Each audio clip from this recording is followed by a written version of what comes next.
पश्चिम बंगाल में अगले साल होने वाले चुनाव से पहले जारी एसआईआर प्रक्रिया को लेकर बवाल मचा हुआ है, जिसे लेकर अब सीएम ममता बनर्जी ने मुख्य चुनाव आयुक्त ज्ञानेश कुमार को चिट्ठी लिखी है।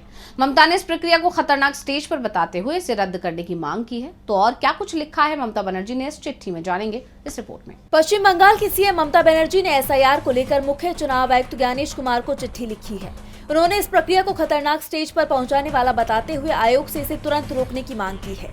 सीएम ममता बनर्जी ने कहा कि स्पेशल इंटेंसिव रिवीजन यानी एसआईआर के हालात बहुत ही खतरनाक स्टेज पर पहुंच गए हैं। जिस तरह से ये काम अधिकारियों और नागरिकों पर थोपा जा रहा है, वो न सिर्फ बिना प्लान के और अस्त व्यस्त है, बल्कि खतरनाक भी है।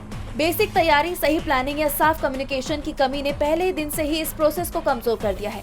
मैं आपसे रिक्वेस्ट करूंगी कि आप इस काम को रोकने के लिए मजबूती से दखल दें, जबरदस्ती के तरीके बंद करें, सही ट्रेनिंग और सपोर्ट दें और मौजूदा तरीके और टाइमलाइन का अच्छी तरह से फिर से आकलन करें।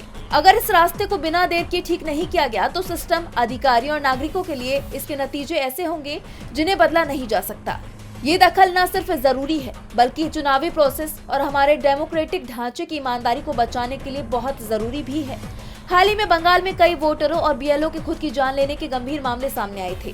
तो वहीं काम के बढ़ते दबाव के चलते भी बीएलओ ने एसआईआर प्रक्रिया का बहिष्कार करने की बात कही थी। जैसा आप जानते हैं कि बिहार में एसआईआर के दौरान लगभग 48 लाख फर्जी वोटरों को सूची से बाहर किया गया था। इसके बाद हुए चुनाव में एनडीए ने जबरदस्त जीत हासिल की थी। अब बंगाल में भी विधानसभा चुनाव नजदीक है और टीएमसी को यही आशंका है कि एसआईआर के बाद बंगाल में भी राजनीतिक समीकरण एनडीए के पक्ष में न झुक जाए, जिसके चलते ममता बनर्जी ने चुनाव आयोग से इस प्रक्रिया को रोकने की मांग की है। अब चुनाव आयोग की तरफ से इस पर क्या प्रतिक्रिया सामने आती है, ये देखना होगा। डीबी लाइव की रिपोर्ट।